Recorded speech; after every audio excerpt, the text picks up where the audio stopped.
Welcome to the Business Growth Spotlight, where we shine the light and talk with business leaders from all over the world who are here sharing their expertise and wisdom so we can all grow together.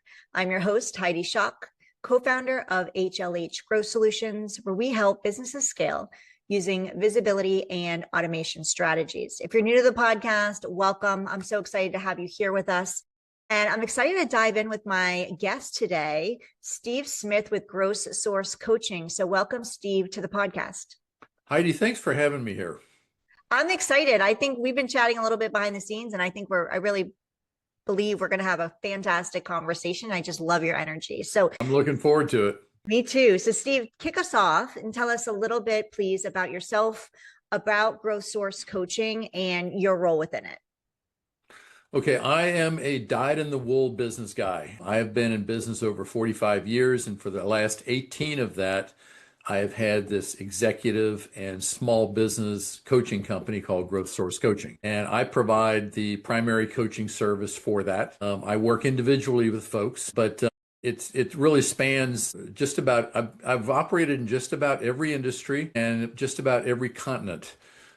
So I'm very fortunate to have had the spread of opportunities to work with people in different cultures and different size organizations. Well, can you share with us what led you to start Gross Source Coaching? Who is it that you serve? And what is the problem that you were seeing that led you to move into this space? I started it back in 2013. But I got into coaching in 2008, and I had left my former career, which was in consumer products manufacturing, worked with four really outstanding corporations, learned a lot, experienced a lot. But after 30 years, I was done. You know, it was kind of baked. So I went out and I thought, okay, for the first time, I'm going to make this about me. I'm going to find something that I can put my arms around and do really well with and not have to report to anybody other than the clients I serve.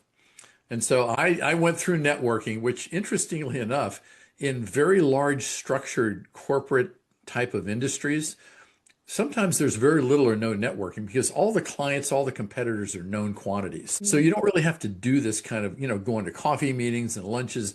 That just doesn't enter into it. Now, all of a sudden, I'm kind of a free agent and I'm doing this stuff 3-4 times a week, trying to figure out what's out there. And by chance, I ran into a consultant, and she helped me kind of figure out what would be a great business for someone with my background to get into. And, she put me through some testing and we looked at some different business models and franchising, things like that.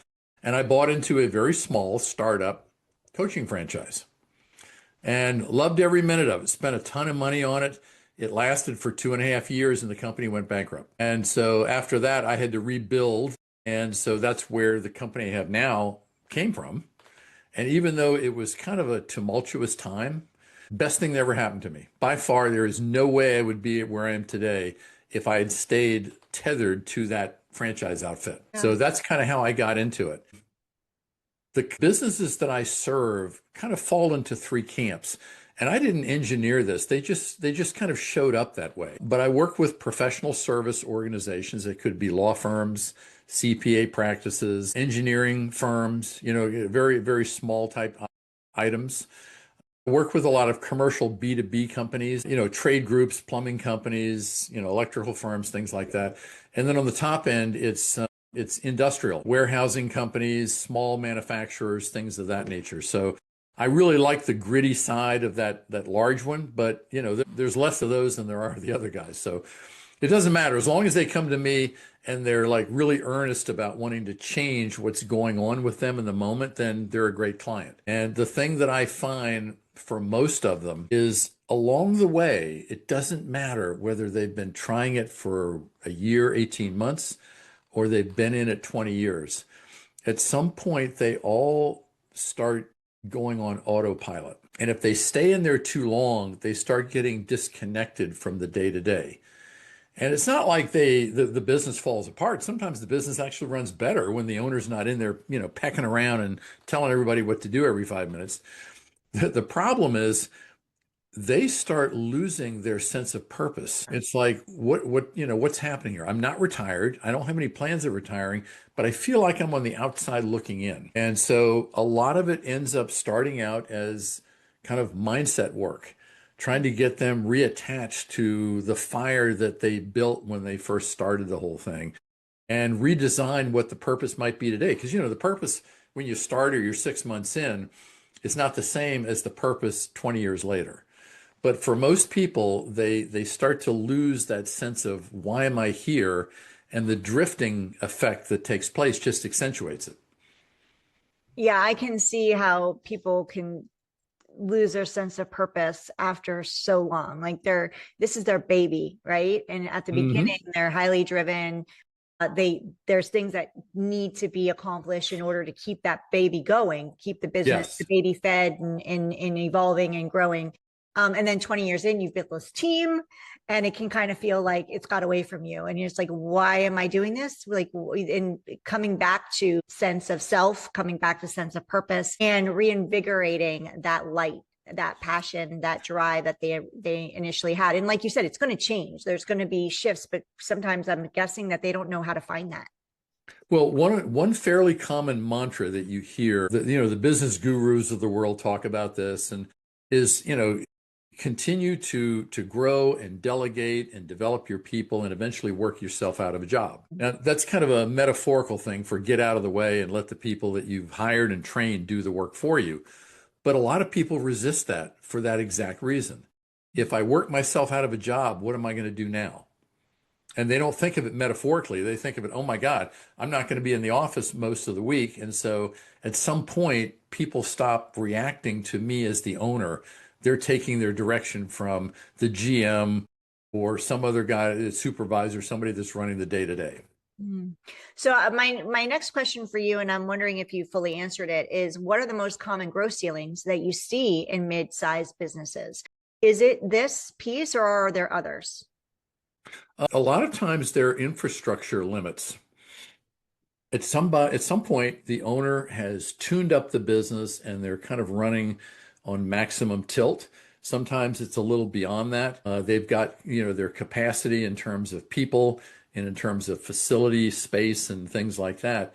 And the next step is investing in something else to scale up the business, a bigger warehouse or a second location or buying another fleet of trucks or hiring a bunch more people to do things that you've had one person doing, working around the clock trying to do three jobs. They found a way, even if it in the moment, it's not that coordinated. It's a little stressful and, there's a lot of issues going on because they're kind of running at full tilt. The whole idea of sitting back and saying, okay, how do I grow? Because I've kind of hit my own ceiling. Well, at this point, growth is going to require some investment. And you haven't invested in a while, so you're not used to taking that risk with your money or the bank's money to do those bigger things, to start operating on a bigger plane. And so that's what I find a lot of times is what holds people back. They're afraid of going big and then going down. So I have a question for you based on what you just shared. We hear a lot of the times, or I'll speak for me, is growth is important. You want to be growing, you want to be scaling, getting to that next level. When, from what you've seen, because you growing too fast, I've done that in my business years ago and it was a mistake. If had I stepped back, I would have saw that, but I was just seeing everybody else and I'm like, okay, I've got to put this in place and put this in place and start before you're ready. So I was doing it before I was ready, but I constantly did that. And then it Mhm. got away from me and it was too much too soon. So Right. what would you suggest to people or to people running businesses on, yes, you want to grow and scale. And at the same time, how do we do a check-in to go, am I wanting to grow too fast? Can you share more about that? I really, what I would do with an individual that was kind of in that situation, I would really want to understand how long you've been in business and is business your chosen vocation? Mm. Or are you just kind of jumping into this because somebody said it was a good idea and you can make a lot of money? And so you're in it now. And there's people out there that do that. They hop from one thing to the next. They're always chasing that euphoric, $1 million pot, so to speak. And so I try to tell people business growth is not a foot race. It is a marathon. And it's not the fact that you've got, visions of grandeur down the road. It's what you get out of your own business in terms of working with other people, serving clients, getting that level of satisfaction that what you've built has value to the marketplace, enjoy that. Let the game play out. And don't worry about other people who are just seemingly flying by you, because it's like when people go to Vegas, they only tell you the times they win. They don't tell you the times when the business has gotten so chaotic and it's gotten so stressful, they're on their third marriage, or they've been bankrupt twice, or they've got people suing them because, the workplace is so toxic. And it's all because the owner has just kind of got this mental frenzy going on about they've got to get to that, that $100 million mark, and they're going to just go scorched earth to get there. Yeah. It's like, slow it down. Make sure you're profitable. Make sure you're enjoying what you do. Make sure you have a personal life to balance the business life.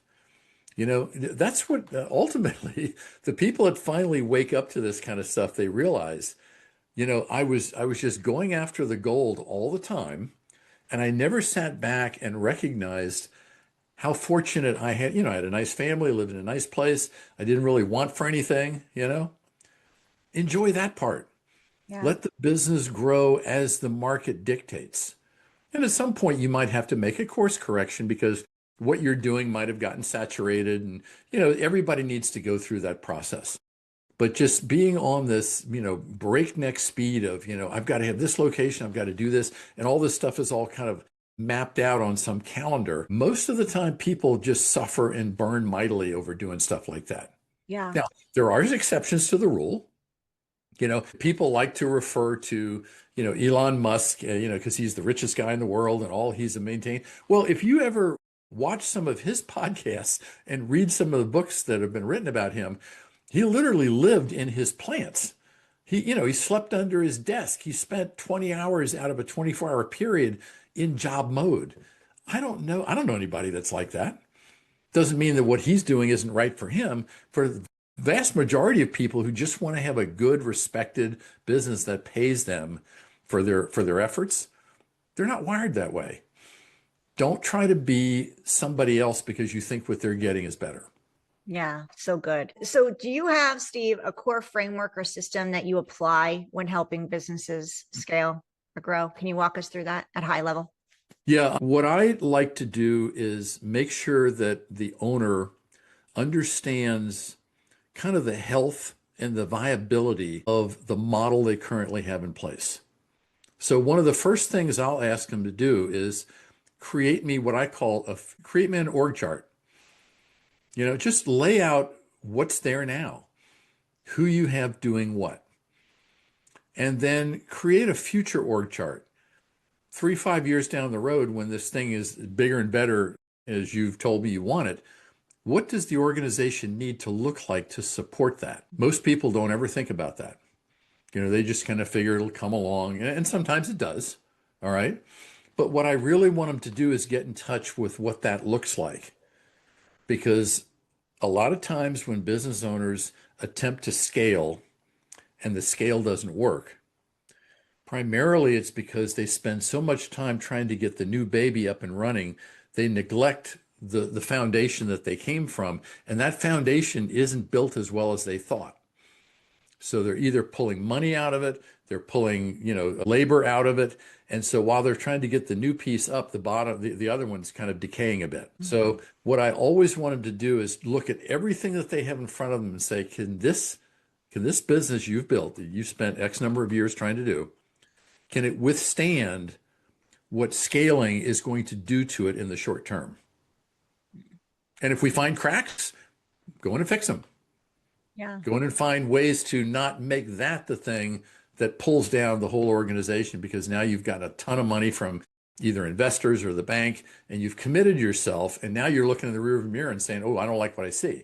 But it's a little late for that. Do that up front. Stress test your organization first before you put it through the maneuvers of scaling. Yeah. Great advice. I want to talk a little bit, Steve, about your business and your growth. You've been in business for a really long time. You were doing one thing for so many years and decided, I'm done with that. I want to do this now. And you've been doing this for a number of years.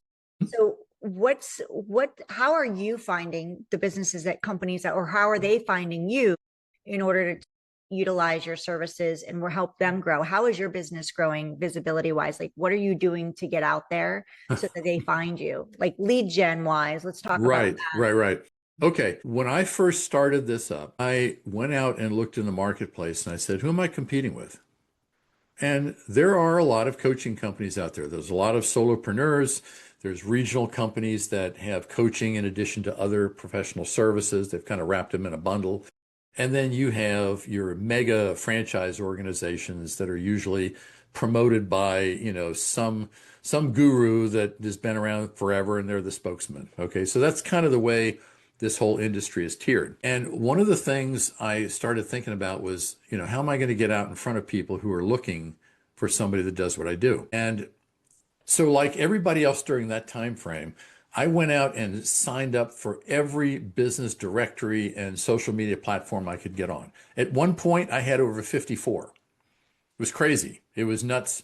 But that just seemed to be the mantra at the time. Go out there and just get everywhere. And so when I started to realize that really wasn't the way to do it, I sat back and I thought about what is it that people look at when they decide to pick me versus someone else who does what I do. And I talked to a few people and started to recognize that people want to know. I mean, coaching is one of the most personal professional services you'll get involved in because you're going to work with somebody for a year or more, and you're going to divulge a lot of things that are holding you back or causing you to kind of second guess yourself before you take that big plunge and do the things you want to do.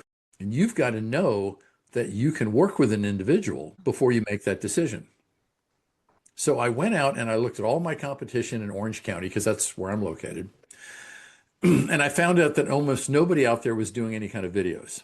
Now, again, I'm speaking 14, 15 years ago, right? So I started making videos and I started talking about the practice of coaching and why coaching is different than consulting. And if you're going to go out and find a coach, what you need to really be looking for so you get somebody you're happy with and not somebody you regret. And so I started putting my persona online in a live situation. So what I wanted people to know was, I know that guy and I think I could work with him before they ever pick up the phone and call me or send me an email. I wanted them to be that comfortable. And so all of a sudden, the number of social media platforms and other places that I needed to be was far less. So I ended up on 4: LinkedIn, Facebook, YouTube, and the one that I never saw coming, Google local search. The little push pin map thing. Uh-huh. Well, about 4 or 5 years into this, Google Maps was representing about 60% of my business every single year. Wow. Who would have thought of that? And so I'm like, okay, why is that the case? I mean, LinkedIn, it's business people all day and night going to that, right? YouTube is the second largest search engine out there Yeah. because Google owns it and because that's where people go to learn about stuff. So why Google Maps? I started asking clients, maybe a month or two after we got to know each other and we're working together. And I'd say, by the way, I just have an oddball question for you. Can you tell me how you found me originally? And predictably, they would go into the same story. Gee, people finally around me kept telling me, you're not fixing these problems. Go outside and find somebody to help you. So when I finally got to the point where, I'm going to go out and find somebody, I'd ask my close colleagues or vendors I'd worked with for a while, can you recommend somebody? Nobody knew anybody.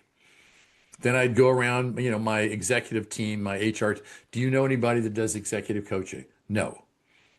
So then I'd say, okay, I'd give my assistant, or maybe I'd do it myself. I just go on Google and I just search executive coach Orange County because they always want somebody locally if they can find them, right? That's where I kept popping up. Now, it wasn't an instant hit. It was usually, I'm one of 2 or 3 that they're interviewing, so I've got to win the client. Right. But it was amazing how fast that was working. So guess what I did? I went to school on Google Maps. Come to find out, there is so much stuff baked into that most people don't ever do anything with. One of the things in my industry, I can't, restaurants and auto repair and nail salons are different. But in my industry, almost nobody was getting reviews. So I do a little research and I find out that until you have 7 reviews on your Google profile, Google doesn't even display you. Because at that point, they're not even sure if you're real You're a or real that's person, right? right. After you get to 30 reviews, Google starts to promote you. That's when you start showing up as one of the 3 right below the little map section. They don't have to hit see more to find you. So little tiny things like that, I was just hammering all the time. And it ended up not only that Orange County, my circle benefited, I had people were picking me up in Norfolk, Virginia. How that happened, I have no idea. But when you market and you just keep feeding that thing constantly, I had a lady that I had hired and she was doing all my social media posting. I said, treat Google Maps like LinkedIn and let's see what happens. Because she was posting on LinkedIn twice a day. And so she started going after Google Maps and just loading it up, reviews and frequently asked questions and little mini video snippets and things like that. And so the thing became a full-blown website. And so what has driven a lot of my visibility. I also do public speaking, so I'll speak at trade events or networking things like that. So all I really want to do is let people get to know me, and then they can decide whether they could stand me for a year. Yeah, I love that. And nobody has shared that with us on this show. So I appreciate you sharing that just wisdom and being willing to share it, because I think it's fantastic. I was listening to you and I'm thinking, like, when I want something, if I might go on social media and I might ask, right? Because we have the Nextdoor app and I know people Right. ask for referrals on there. But if somebody doesn't know, and also, where do I always go? I always immediately go to Google. And now ChatGPT is becoming another resource for referrals. Or for suggestions. ChatGPT will suggest businesses as well. So if Yes. you don't know how to do that, that's one thing. Another thing you're going to want to look at, but they take it from the Google, from you being on Google is where chat pulls its information on. That's right. So there's a lot of SEO things and things that you want to get in place for that. We're not going to dive down that rabbit hole, but I think it's just such a gold nugget that you shared that. And thank you. I don't think enough businesses even think about that. They're thinking about paid advertising on social media. They're thinking about organic growth or DMing and sending messages and cold email outreach. So thinking about all of that, which is effective and good. And this is a huge piece that's just being missed. So I think it's fantastic. And At it's the end of the fast. day, well, You're at the end of the building day, it. one of the people that one of my colleagues said to me one time, he said, you don't have to be everywhere, and you don't have to have 10 or 15,000 people following you on LinkedIn. He goes, just be authentic, be the same everywhere somebody could run into you. Because at some point, it takes most people 5 to 6 connections or being dipped in something that you do before they finally wake up and say, you know what, maybe I should look at this person. Yeah. So just be the same, have the same innovative approach to what you talk about. Every single thing you do, whether it's a podcast, whether it's a video, whether it's something else. And eventually people will start to recognize that you're the real deal. Because in my industry, the biggest problem we all have are the coaches that, very well-meaning, very nice people, and just do a horrid job. And people leave it and say, I'm not going to get a coach again because that wasn't a very good experience and it cost me a lot of money. Right. Right. Yeah, for sure. So you shared with us how people are finding you, which was amazing. And so what are some of the challenges you faced and maybe I'm sure you still come up upon challenges, but what are some of the most recent, I guess, challenges in your growth experience of your company and business that you've navigated, and how did you overcome them? This isn't huge, but it's consistent. All right. And I'll get people and I'll put them through a 30 or 40-minute phone discussion. I want to get to know who they are. I want them to know who I am. But what I'm really trying to do is vet their intention. Because early on, when I was trying to figure things out, one of the things I always seemed to miss on occasion was people who wanted a coach, but didn't know enough about coaching to recognize that they were going to be the one doing all the work. And they didn't really want to do all the work. They wanted to have it done for them. They really wanted a consultant is what they wanted, but they just got confused. And so sometimes I wouldn't see that right up front. And so today, it's now I spot it really quick. And so then I've got to say, all right, let's talk about what you're willing to do to get what you're telling me you want. And that's usually when people will start to change the conversation because what they're trying to figure out is, oh, I've got to do work here, and it's like, all right, I can suggest somebody that you can talk to that would probably be a better fit for you. But I feel good about that because I'm at a place where I don't need every person that calls me. I need the people who genuinely want to up their own game and they need guidance to get there.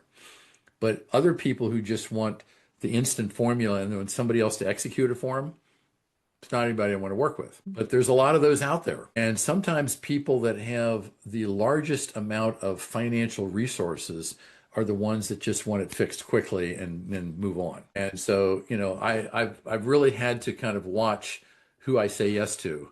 Yeah. Because if I don't, and this happened just last summer, I worked with a guy and he was a perfect client in terms of what he needed to do. But about 2.5 months in, I started to realize that he really, really just didn't want to apply the things he was being awakened to that were holding him back or causing his business to flounder. And at one point, he came to me and he said, what would it cost if I just paid you to come in and run the business? And I really didn't see that coming. So I kind of stood back and I thought, what? And I finally I told him, I said, look, that's not my business model. My business model is helping other business owners be their very best so they can take control of what they want and get the success that they're looking for. They don't have to be tethered to me to do it. You're basically handing over your operation. You're saying, I don't want to run it. I want to get the money out of it, but I don't want to run it. I want you to run it for me. I said, no, I can't do that. So that was it. Closed that one out and he went on his way. But so sometimes it's not a question of having too much to do. It's have a question of properly vetting who you're working with. Yeah, absolutely. It's a very good point. So when you just said having too much to do, so I want to branch off that. What do you do for your business as far as systems? And let's go into automation. Do you have any systems that you use to support you in running do you have a big team behind you or do you have more of a leaner ship? Yeah, it's a lean support team, and they're all focused on very specific functions that kind of go outside the business. But I'll tell you, once I was introduced to AI about, I don't know, year and a half, 2 years ago, not too far after ChatGPT became all the rage, I had a little help and I learned a few things about prompt engineering that were game changers for me. Because early on, I was asking it stuff, kind of like you're talking to Google. And I was getting stuff back and I'm thinking, this doesn't sound right, or this isn't really what I was looking for. And then I got smart about how I was asking it for stuff, building the backstory and giving certain parameters and making more of a case study out of it before I said, this is what I want. And so now, yeah, I probably have about 6 different AI platforms that I work with for very specific things. Mm-hmm. Because what I've realized, as good as this stuff is, and it's getting better every day, certain platforms don't do other things outside of what it's designed for very well. Right. In fact, some of them, I like using Gemini because I've got the whole Google suite of, of services. Gemini is great, but there are certain types of things that you ask it to do, it doesn't do well at all. It's like it doesn't understand what you're asking for. Now, maybe that will get fixed over time. But in the meantime, it's better to really understand the limitations and possibly go out and find another framework that will overcome that, as opposed to just continually asking it the same thing in a different way over and over again and having it bring the same stuff back to you that you can't use. Yeah. So I've gotten very good at that, predominantly not to replace myself, because one of the arguments I have against AI is people want to give up the human element. And anything that leaves your desk after you've gotten done with AI should go through an element filter that humanizes it. And if it doesn't, then I think you're doing yourself a disservice. But some people don't. All their emails are doing that way. I can spot an AI generated email a mile away, and I delete most of them. because if somebody hasn't taken the time to put their own flavor on it, then I don't have the time to read it. So that's kind of that's, not everybody agrees with that, and I'm fine. But I like to use these things as high efficiency tools that make my output better, not get rid of me. Yeah. Yeah. That's so good. The human element is extremely important. And when you're talking about AI and in regards to there's different AI platforms that Hmm. they're good at certain things. It just reminded me of us as humans. Like we're not good at everything. We all have our zones of genius, and that's Right. amazing. And it would be kind of a bummer if we just all went to one place for everything. It would be super efficient. And it also, I think, would dilute the benefits of it because it would just be so generic because it's all Yes. getting the same input and good at whatever. So I love that we have different. I mean, there's so much different AI tools out there that I don't use Gemini much. I mean, I'm probably leaving a huge benefit on the table. So you reminded me, I get to go in there and take a look at that. I love Claude. ChatGPT is kind of getting a little rusty. It's like putting out the same thing lately. And I'm seeing Right. that. And I'm like, I'm not really like, I like it for certain things to play around with it for me, like create when got my creativity flowing, like just Right. flesh out ideas. But as far as content goes, I see that it's getting very generic. It's changed. It's not outputting as much good stuff. Now, as far as images go, I'm really liking where it's going with that, where Claude doesn't do images, but Claude is putting out a lot better content output I'm seeing. So and I think it's going to go back and forth over time. You're just going to get to constantly play with different AI tools. I love Gamma. Gamma is great for presentations. I prefer it over Canva. Canva's Hmm. AI, I feel, is not up to par unless it's user error, which could completely be the case. But I do love Gamma, and it's still also there's some things there that I think I see could get a little more tweaking, but Right. that's just how everything's evolved. Like as humans, we're evolving, the AI is going to continue to evolve as well. And in my business, and I'm sure there's other businesses that are kind of on a parallel with this, the two things I look for with any AI platform is efficiency and insight. Obviously, I want it to to go through a lot of data maturations really, really quickly. But I also want it to be able to tell me things that I don't see myself. Because when you get those kinds of insights, it's like you can feel your head blowing up and you're like, oh my God, I didn't even think about that. So it gives you now a different path to go down to do a little more research and really, really get to the core of what makes certain principles either work or maybe makes them not effective for what you're trying to do. Because again, this is all human nature, and I'm not going to fix it in my lifetime. But generally, people have this propensity of wanting to get to the answer quick and not do anything to get there. It's like instantaneous. This is it. Boom, run with it. Yeah. Every answer potentially is a good one, but is it the right one? And so a lot of times I mean, I find myself now going back and getting into the core question I started 5 or 6 different times with different slants just to test the platform to make sure it's not just on auto loop. And sometimes you have to do that. You have to rephrase the whole thing. And I haven't tried this yet, but a good friend of mine says he's got such a relationship with Claude that he'll call bullshit on it and basically said, Yeah. you're giving me too much puffery, too much cheerleader stuff. I want real unvarnished, candid. And so, Claude will come back and say, oh, forgive me for that. Yes, it's absolutely right. And so then it returns everything. But I guess that's the whole process with training these things up to where they really understand how you think and what you're looking for and what you like and what you don't like. So to me, it's been fascinating. And as long as you don't treat it like a rabbit hole and spend 7 hours a day in it, I think it's a really good tool. Yeah, it's definitely a fun tool to use. And yeah, it could be definitely a fun tool to use. And what I've done with my chat is I didn't know this until somebody had shared with me. You can go into the settings and change the personality. So I change because chat, if you don't update the personality, it'll just be very fluffy and Mm. agreeable. And life is sugar It's your and best candy friend. canes, right? Right. Sugar, candy canes, roses, donuts, whatever you like. And so I went in and I'm like, you are a no fluff tell it like it is coach, and who is blunt and to the point. And now it'll tell me, I'm going to get, thank you, Heidi. I'm giving you the no fluff, to the point, direct, response. And it will, like, and sometimes I'm like, okay, thank you. I needed that. But yeah. And but you got to ask it to do that, because it will be very complimentary, and, that's great. And we really want to, if we have a goal on why you're using it, you want to make sure that you're getting what you need to get from it. That's right.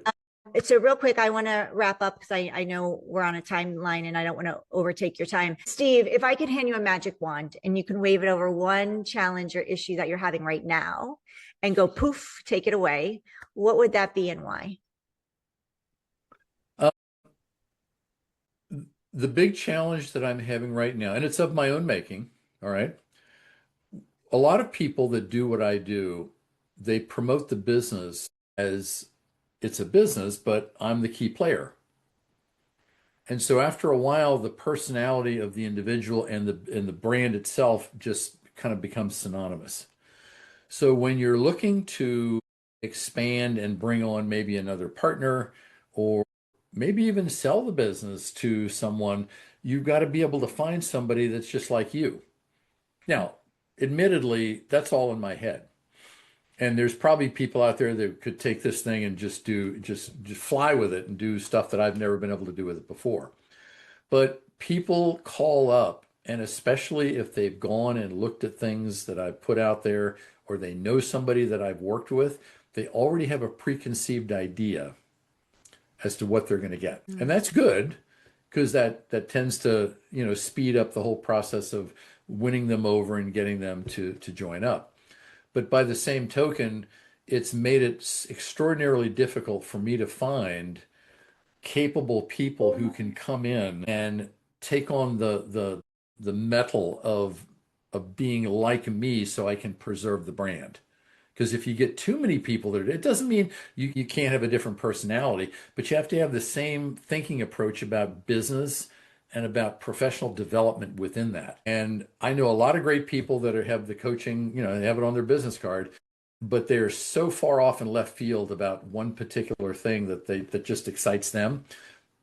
They could never be a match for the platform I've created. Yeah, got it. So how can people connect with you, Steve, and learn more about you and also Growth Source Coaching? If you can go to my website, which is growthsourcecoaching.com. If you type in Steve Smith, put executive coach behind it, because there are so many Steve Smiths out there. You'll never find me with just Steve Smith. But either one of those, probably the best way is to go to the website, because every single thing you could possibly want to know in terms of my methodology and kind of my values, what I bring to a relationship like that, it's all laid out there for you, the reviews from clients and stuff. So you'll have a pretty good idea of what you're walking into. And then it's just a matter of whether you want to actually have a live conversation over it. Yeah. So go to growthsourcecoaching.com. Go check it out. Go check out Steve. Go connect with him on social media. We also will have we have all of Steve's information and contact and links and all the good stuff inside of our show notes. So you can also go there if that supports you. If you're watching us on YouTube, thank you very much. Steve and I say hello. So grateful you're here with us. If you know of anybody that would benefit from hearing Steve today and learning more about Growth Source Coaching, please share this. Please share this interview with those people. If you're watching us on your favorite podcast platform, I say thank you. And if you are able to leave a review and would be so inclined to, we'd preferably love 5 stars. That helps support the podcast platform, in pushing my conversation with Steve out to more people, as well as the podcast, to support more leaders, CEOs, founders in their growth of their business. This is their baby. We want it to grow. There's so many businesses that fail within the first 5 years. We want to flip that number into more businesses winning and succeeding, thriving and growing, and whatever that looks like for the founder. Right. And so, Steve, before I let you go, thank you for being here. Is there anything that you'd like to share or say that I didn't get to ask you or we didn't talk about today? Yes. My son and I also have a podcast that's called The Business Wingmen. And unlike you, who brings on a lot of different professionals and personalities, he and I take topics that are very individualized to, professional growth or running a business or things like that. And we just deep dive it, and we try to tell people how to not do that so you don't end up with the pain and suffering that comes with making those kind of mistakes. So that's the whole focus of the show. So if you like that kind of information, it's businesswingmen.com. It's on YouTube, and it's on about 10 other of your podcast streaming stations and things like that. So yeah, that would be what I would suggest, just so people could get a little more in depth on things that they might be dealing with and have just never figured out how to solve them. I think that's fantastic. Definitely go check out the Business Wingmen, right? Business Wingmen podcast. And I love that you're doing it with your son. So fun. As I was sharing He's you been with, a great addition. I've loved the work yeah, with him. Yeah. yeah, that what a great dynamic you have there. And you get to spend time with your son, Yep. chatting and conversation, which is so special. So I am definitely going to go check it out. Please, for those of you listening, go check out Business Wingmen. Go let him know that you heard it here, and you're visiting him over there on YouTube and on the podcast platforms. I'm sure it's super easy. And businesswingmen.com, correct, That's Steve? right. Yes. Okay. Go there and you can easily grab it and listen in. Thank you, Steve, for being here. Thank you all for listening to Steve and I today. Reach out to him, connect with him, go listen to the podcast with him and his son, businesswingmen.com. Go to growthsourcecoaching.com. And I look forward to seeing you all on the next episode of the Business Growth Spotlights.